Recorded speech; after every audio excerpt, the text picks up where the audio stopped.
So my seizures have kind of gradually changed. It's been a journey with these seizures.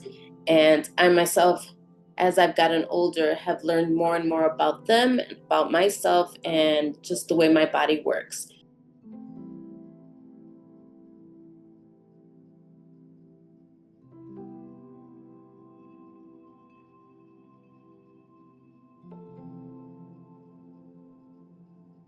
Literally, it's been a journey, and it's kind of been a phase depending on the age. You know, living with seizures as a child is different than living it with as a teen, or as a young adult, or as a single person. It's just been different phases, and it's just kind of, you have to learn how to deal with it during those phases.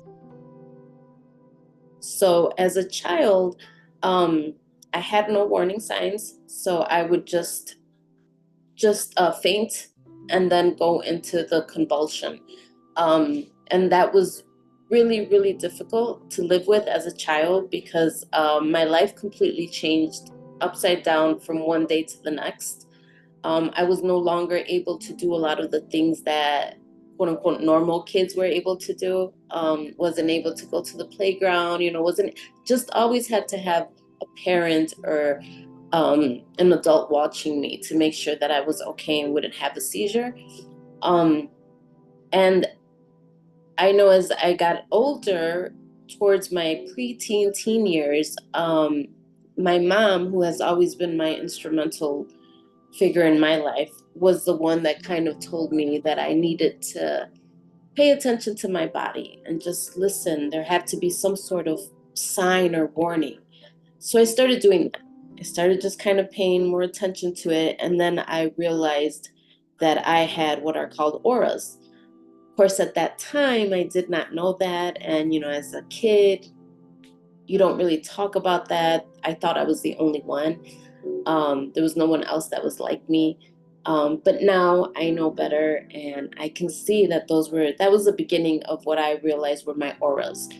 So then I just kind of started paying more attention to how far I can go with that aura. So I'm able to tell how much time I have before the seizure hits. I don't know if that makes sense. There's just kind of just pushing it a little bit further each time, and just taking note and trying to remember that.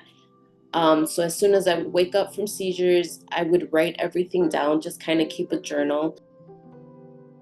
The actual seizure itself is what I think most people can typically think of. It's the loss of consciousness when you faint.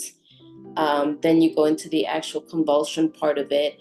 My body tends to twist the same way all the time. What else? And then when I come back to, I would wake up with a really bad headache that would last several hours.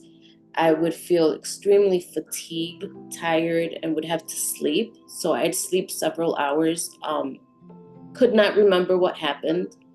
And then when I would wake up, I just kind of start thinking of putting pieces together. What was the last thing I was doing? And yeah,